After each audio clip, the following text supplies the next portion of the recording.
Una batalla perdida, miles de soldados muertos, un ministro de finanzas que declara que llegó el fin, unos generales que no quieren rendirse, unos jóvenes estudiantes y patriotas que se enrolan felices en el ejército sin saber lo que les espera, un protagonista menor de edad que falsifica la firma de sus padres para ir a la guerra, una Francia y sus aliados pidiéndole a los derrotados más de lo que ellos pueden dar, y metrallas y plomos, y tanques de guerras invencibles y lanzallamas, y gente corriendo quemándose, y gas mostaza que te deja ciego y te mata, y un general humillado y macabro que aprovechará hasta el último minuto para joder a los vencedores y a la madre que los parió a todos. Presentación.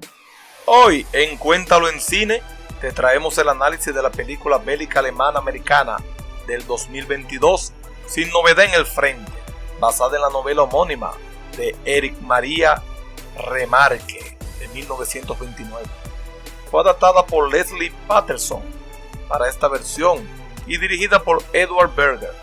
La misma cuenta con un elenco increíble en los roles protagónicos, entre los que están Daniel Brühl, Albert Schul, Sebastian Hall, entre otros. La película fue estrenada en Netflix el 28 de octubre del 2022. A pesar de haber escuchado a muchos de los más respetados analistas que conozco y los colegas que resumen películas, quienes han dado por hecho de que la película sigue una sola línea narrativa y sólida, representada en la figura del soldado Paul Baumer, quien a pesar de ir a la guerra falsificando la firma de sus padres, no tenía unos objetivos claros ni antes de salir, ni después que estuvo en las trincheras peleando. Es por esto que creo que Sin novedad en el frente es una película coral, ya que otros dos personajes, quienes también tuvieron mucho tiempo en pantalla, tenían unos mejores arcos dramáticos definidos.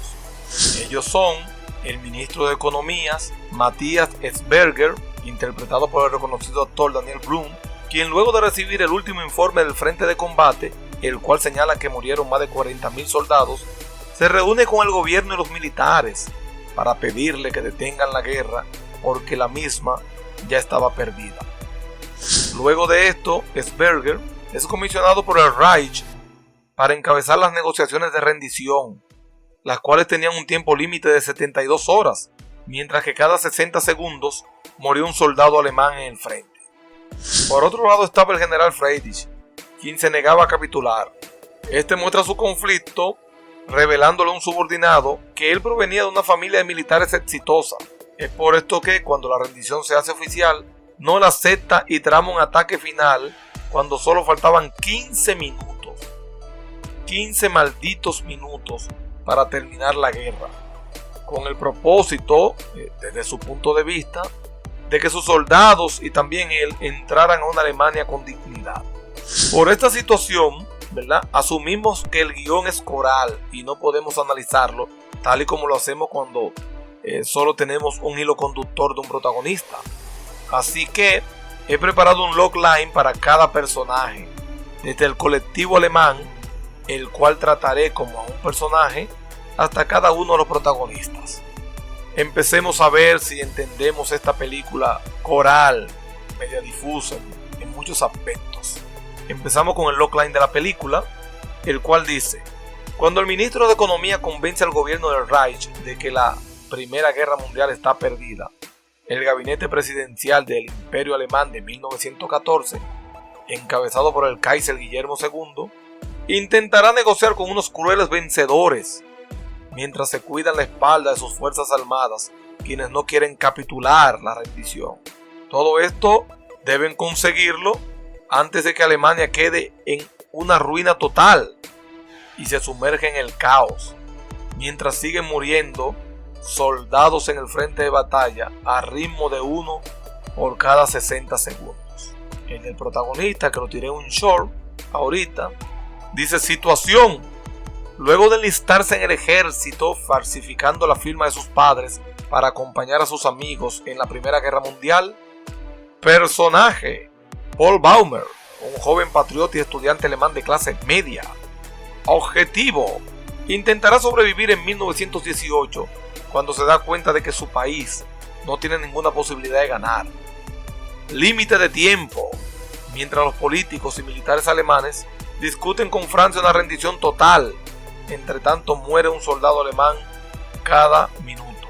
Entonces seguimos con el logline del negociador. Luego de convencer al gobierno alemán y a las fuerzas armadas conjuntas de que la guerra contra Francia y sus aliados está perdida, Matthias Erzberger, un enlutado ministro de Economía, quien asume ser el jefe de la delegación del Reich en 1918, intentará negociar una rendición justa para su país, para evitar la hambruna y la guerra civil. Para ello cuenta con solo 72 horas de negociaciones, mientras que en el frente de batalla muere un soldado alemán cada 60 segundos. Finalmente tenemos el logline del general Friedrich. Luego de saber que los políticos de su país se rindieron ante una Francia y sus aliados arrogantes, el general Friedrich, un deshonrado y humillado patriota, descendiente de familiares militares, intentará aniquilar a un batallón de franceses atrincherados con el propósito de llegar a su país con honor, antes de que se venzan los últimos 15 minutos que quedan para que concluya la guerra. Madre mía, Si Novedad en el Frente definitivamente es una película que no puedes perderte, porque su historia te dejará sin dormir por varios días, como me pasó a mí. Bueno, de inmediato entonces entremos con el análisis de esta historia para explorarla un poquito más a fondo. Análisis punto 1. Esta película bélica Sin Novedad en el Frente no tiene aportes propios. Tenemos muchas películas bélicas y ya este guión ha tenido, aparte de que es una novela, ha tenido 2 adaptaciones más. Bueno, yo veo cierta similitud o alguna copia con relación a la película Senderos de Gloria de Kubrick, ya que muestra a unos jefes políticos y militares que beben mucho vino, se alimentan bien y andan muy bien vestidos, mientras los soldados del frente no tienen que comer, beber o vestir. Si bien es cierto que el protagonista Baumer falsificó la firma de sus padres para ir con sus amigos a la guerra, una vez allí, como personaje no evolucionó, no emitió ideales, no se transformó, siempre hizo lo que le dijeron que hiciera. Por lo tanto, le declaramos aquí, en Cuéntalo en Cine, como un personaje plano, de esos que no son personajes atractivos. Sin embargo, ustedes saben, una película de guerra, cualquiera pudiera pensar que el protagonista estuvo bien, tiro por aquí, tiro por allá, lanzallamas, sobrevivió, mató gente, bueno, pero desde mi punto de vista no es así. El elenco de jóvenes que fueron con él, cuyos nombres en alemán no voy a pronunciar aquí, no sabían en qué se estaban metiendo cuando quisieron dejar sus estudios para ser de patriotas. Quizás porque fueron engañados por un discurso al principio de la película del mismo director o de un profesor, no se define bien, de allá de la escuela donde estaba, quien les habló de defender al Kaiser y a su patria, a pesar de que seguramente sabía de que le estaba enviando su misma muerte.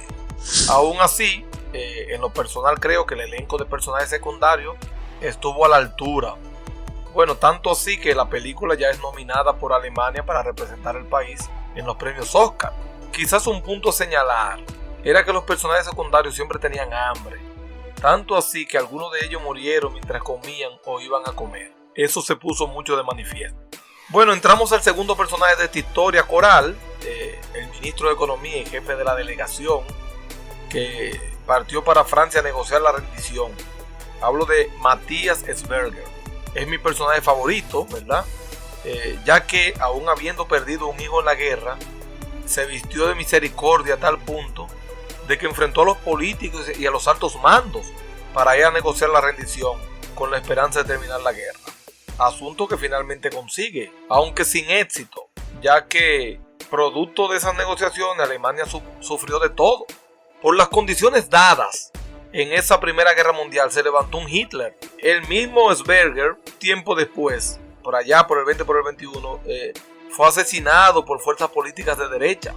Bueno, eso no está en la película, yo estoy apuntalando porque hice mi tarea de investigar en este guión de género histórico quiénes eran los personajes. A pesar de que todo lo que se lleva a la pantalla está cargado de ficción, los elementos de la trama en un guión, en un argumento de la historia, por lo regular mantiene un 60-70% de lo que pasó en la realidad. Por último, nos queda mencionar la pertinencia oculta del general Friedrich, quien se negó a capitular, ya que su padre había sido un héroe de guerra en los tiempos de Bismarck. Según dijo, su padre era el comandante del mismo batallón que él ahora dirigía. Quizá por eso su ira le llevó en los últimos 15 minutos a mandar a sus soldados a la muerte, con el propósito de entrar con cierto honor a Alemania. Oye, solo faltaban 15 minutos cuando mandó a atacar una trinchera llena de franceses. Y ahí no me gustaría decir lo que pasó porque, bueno, no dije si este análisis iba a tener spoiler o no, para no contar el final de lo que pasó con el protagonista. Si algún recuerdo me llevaré de esta película es la frase que dijo el general Friedrich a un subordinado: nace solo y muere solo. Lo que me recuerda que el soldado Baumer, el protagonista, también dijo a sus compañeros que no se quedaría solo estudiando mientras ellos iban al frente.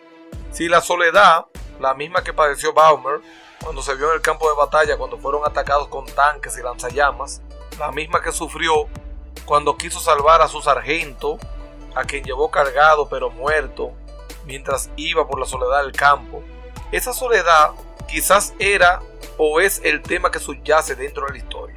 Muchas veces los guionistas, los directores no saben plasmar muy bien la premisa de la historia y cómo debe funcionar una historia para que las personas sientan que estuvieron viendo algo bueno, algo que hubo un cambio. Porque la diferencia entre la realidad y una historia es que si tú vas al trabajo y llegas y no pasó nada, pues no hay conflicto. Entonces la diferencia son los conflictos. Ustedes pueden dejarme sus comentarios cuando vean la película para comprobar si este análisis tenía razón o no.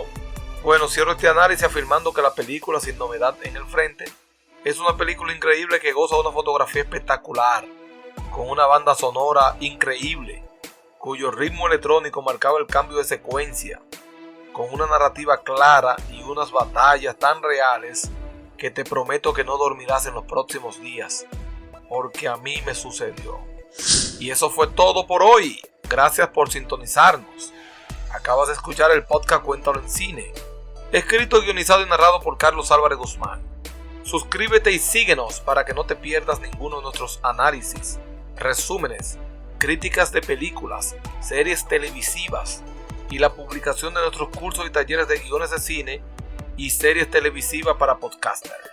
Síguenos por Patreon, donde con solo $1 podrás descargar ensayos críticos de películas, series, cursos, talleres y tutoriales de cine y de series televisivas.